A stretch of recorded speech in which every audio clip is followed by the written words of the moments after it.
Здравейте, аз съм Добри, мечтателят с идеи в раницата. Хей, аз съм Ина, творческата душа с мечти в сърцето. Искам всички да сбъднат своите мечти. Срещнах Ина случайно. Тя ми помогна, когато бях тъжен. Седях сам на една пейка и си мислих колко са лоши хората. Едно дете ми беше казало, че не иска да играе с мен. Тогава се появи Ина и ме попита защо седя сам. Аз й разказах какво ми се е случило. А тя скочи. Помниш ли, Ина? Много добре помня. А ти помниш ли какво ти казах? Не бъди тъжен, остави ги хората.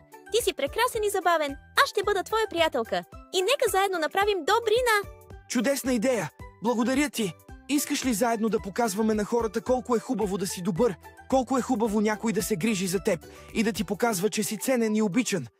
Да започваме с нашата мисия да правим света по-добър. Кой идва с нас?